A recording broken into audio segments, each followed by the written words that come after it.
Rachel Bloom, you star on CW's Crazy Ex-Girlfriend, and you've had kind of a crazy 2 weeks here, haven't you, with nominations not just from the Golden Globes, but also from the Critics' Choice Awards. Yeah. Yeah, it's been crazy. The Golden Globes day was nuts because I didn't know or think it was going to happen, but I woke up at 5 to watch it anyway because I've never played anything cool in my entire life. And then it happened, and then for the next 5 hours, it was like nonstop interviews. And so I was on like 3 hours of sleep. Everyone was giving me champagne, so I was like coffee high, but then champagne drunk. It was a whole thing. Has it gone to your head yet? Like, are you walking down the street, running into people, and thinking, I'm the new Meryl Streep. Step back. New Meryl Streep. I mean, here's the thing: is I don't go out much. This is my first day of not filming in quite some time. We're done. I'm done filming for 2015. So, and I apologize in advance. I am getting over a little bit of a cold, so I'm going to sound a little no, can't even think of the reference right now. Oh, Kathleen Turner. No, yeah, there we go. I don't go out much. So the other night, I went to the Magic Castle in LA with a bunch of the cast. And in the back of my head, I did have a thing. I was like, I wonder if people recognize me. We did get recognized once. Nice. But no, I mean, I also know like how, this show was almost not a show. And it took just one person, Mark Pedowitz, to be like, I want to put this on the air at the CW. And so I am hyper aware of how many people there are with talent who, because there wasn't the one person who believed in them, don't have a TV show, or didn't get that break. So, hopefully not an asshole yet. Give it hopefully time. Not. Yeah, give it time though. I hope to be. Not that Meryl Streep is an asshole at all. No, I hear she's very nice. Well, actually, my co-creator of Crazy Ex-Girlfriend wrote The Devil Wears Prada and knows Meryl Streep. And that was one of the first things I asked her when I met Aline. I was like, what's Meryl Streep like? And she was like, she's everything and more. Apparently, Meryl Streep is the greatest person. Maybe a future guest star on Crazy Ex-Girlfriend. My God, I could only hope. Can I curse on this? Yeah, it's fine. Okay, great. So you talked a little about the Golden Globe morning. How different was the Critics' Choice nomination? It's a little bit more of a subdued, award show, but those critics, they're always going for the hot new talent of the year. So you made it with them too. Yeah, it was so cool. I had because so much had been happening. I knew that they were going to be announced that day, but I didn't know when. And so I came back from rehearsal and my phone had blown up. And so that was kind of cool in another way, because in that one I did kind of play it cool because I didn't have time to be looking at their Twitter, because they announced it via Twitter. I didn't have time to be like looking at the Twitter, refreshing. So that felt like I played it cool, just like getting back to a bunch of text messages. Nice. Yeah. Just 2 years ago, the CW was not considered this awards type of network that it is now. And I think that's because of your show and because of Jane the Virgin, that all of a sudden the CW is being looked at in a more different way than it used to be. Yeah, I mean, all I can say is that Mark Pedowitz lets creators create. He and everyone at CW has supported what this show is. So all I can say is my experience, which is they want to do good content and they want to put on good content. And they support diverse voices and they support female voices. So I'm happy that us and Jane can kind of like be getting them this newfound like highfalutin respect. Mm-hmm. Is CW a big family? Like did Gina Rodriguez, text you when you were nominated? Did you text her?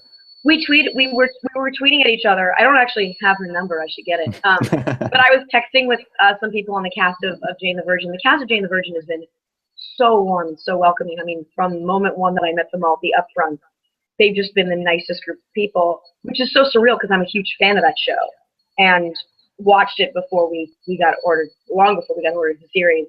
So they've been really wonderful, and there is a feeling of like a CW family whenever I meet people who are on the network. Everyone's very nice, despite how attractive they all are.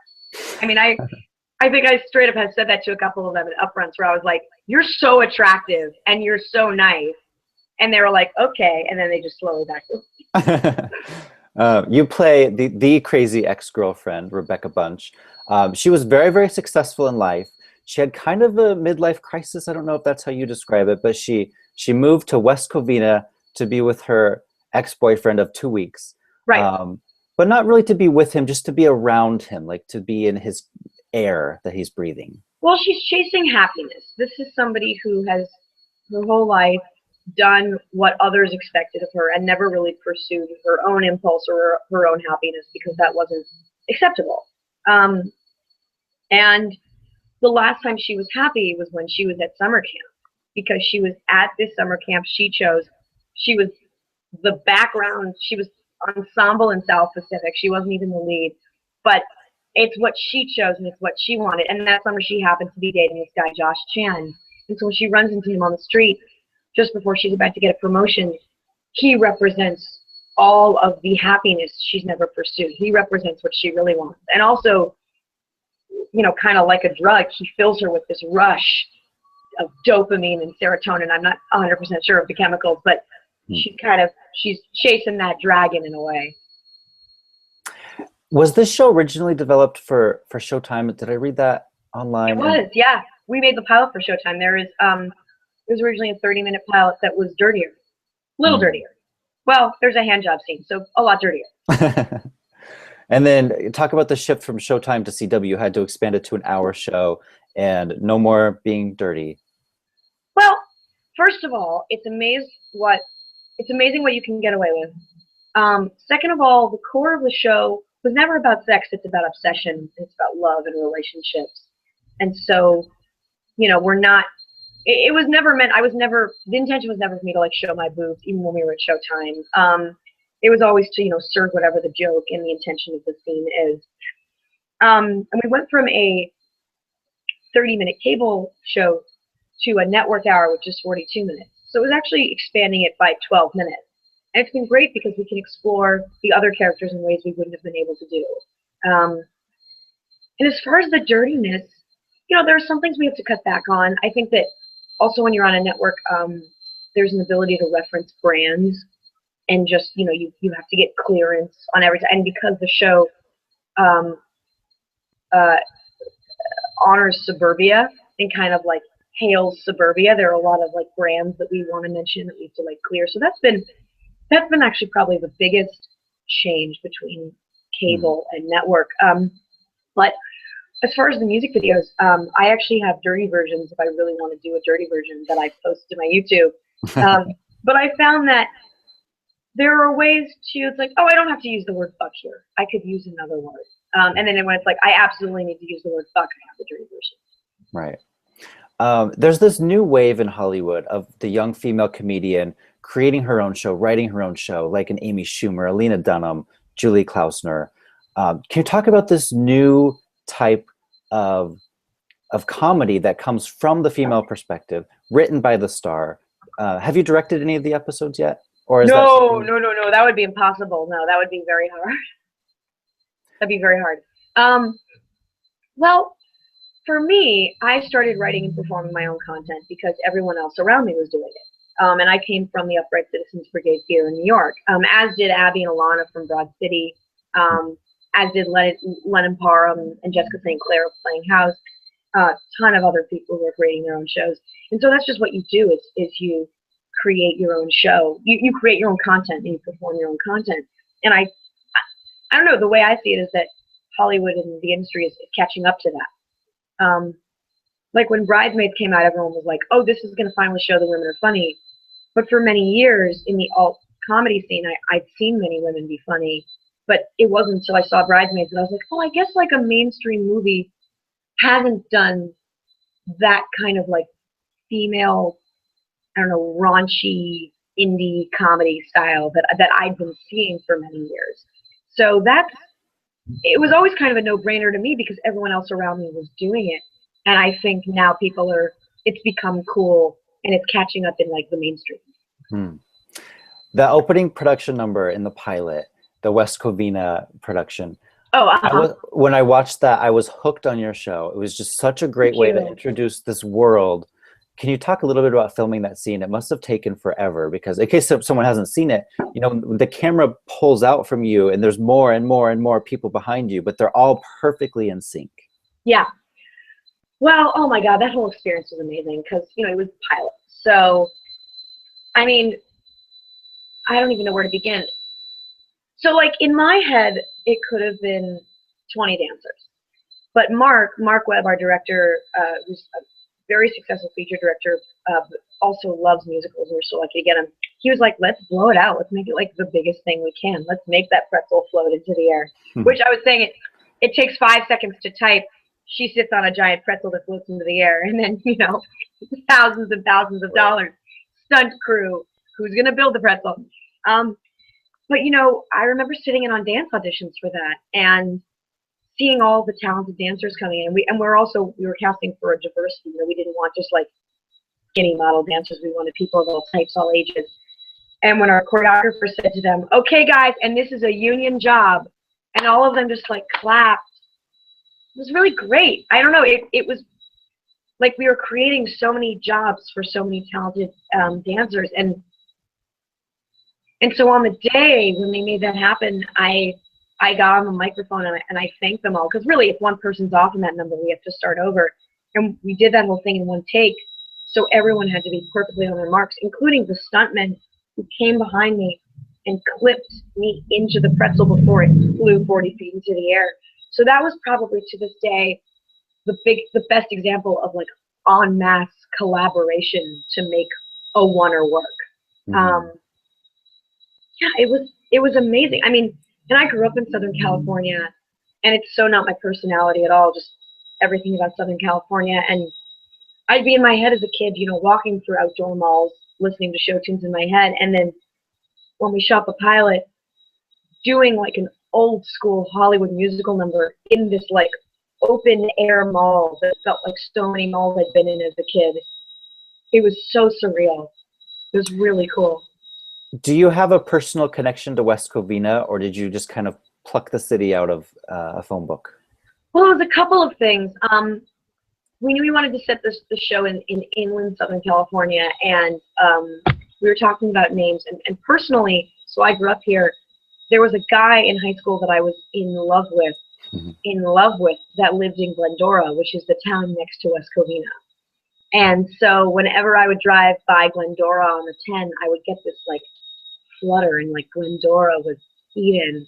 And so when we were thinking about where to set the show, I remembered that whenever the guy would call me, his number would come up as Covina, California, because that's where the cell, I don't know, when you call from Glendora, it says it's from Covina.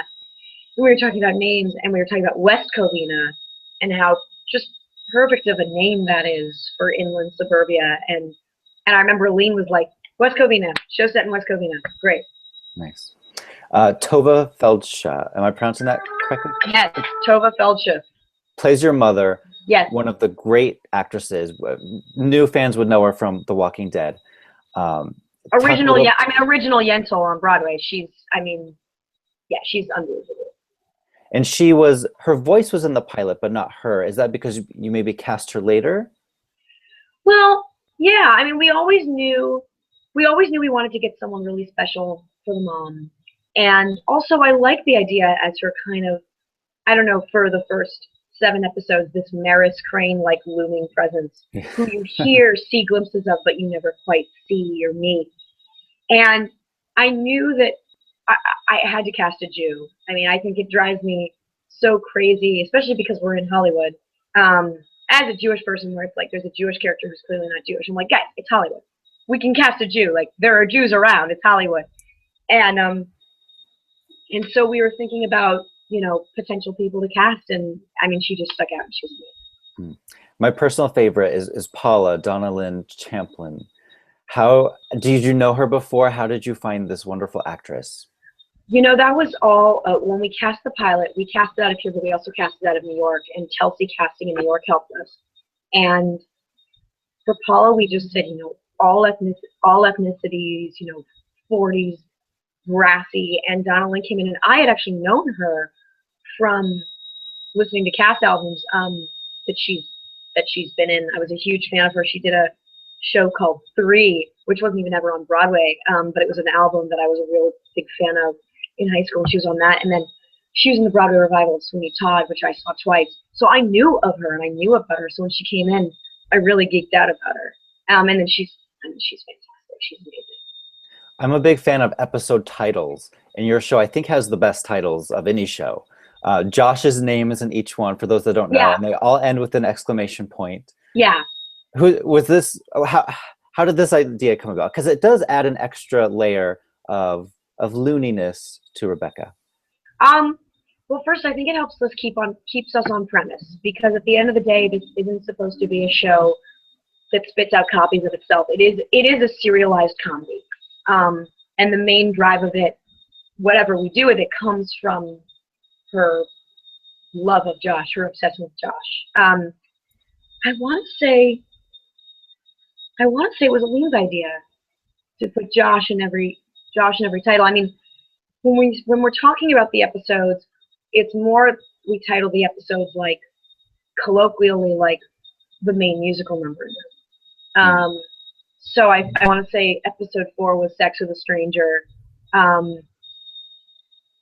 Episode 5 was Daryl's divorce. So we don't, when talking about the titles officially in production, we'll often title it like the premise of the episode or the main song. But I really love our titles. I'm really proud of them. Mm-hmm. Let's say this show lasts 7 or 8 years. Is Rebecca still going to be fawning over Josh in 2022? Do you think she'll eventually get over this obsession, maybe obsess over someone else? Yeah, I mean, look, it's funny because when we thought of the show, it was a cable show, and each season was 10 episodes. And now it's a network show, and each season is 18. That's how long our first season is. So I don't know if it's the type of show that should last 10 seasons. I don't think every show should. But I think the second Rebecca is truly cured, the show ends. The second that she is not looking for external validation and external stimuli to tell her what she is, that's the end of the show. So it could, we're talking about it right now. It could potentially, but I don't want to stray far from the premise, which is somebody who is playing with the idea of what crazy is. I never want to stray too far from that premise.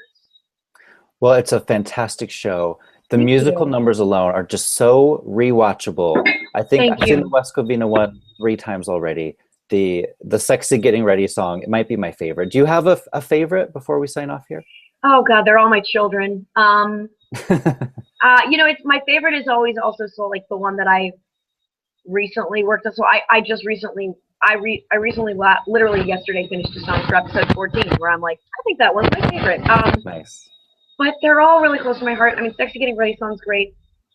Settle For Me is the song that kind of most encapsulates what I was excited to do with the show, which is take old-fashioned musical theater tropes and turn them on their head in all comedy ways. So that one holds a really special place in my heart. Nice. Well, best of luck at the Golden Globes and the Critics' Choice Awards. Thank Both you. shows are in January, so you have the holidays to kind of, not worry about the pressure. It's not, the pressure's done. The pressure ultimately is filming. So all I can do is defer to the opinion of others, and honestly, to be nominated for the other nominees, that's winning me already. And I know that sounds trite, but it's quite true. And then we begin like dress fittings. I'm also moving over the holidays, so it's a ton of R&R, but I'll bring it. Nice. Well, best of luck again. Thanks so much. Thank you. Thank you. Bye-bye.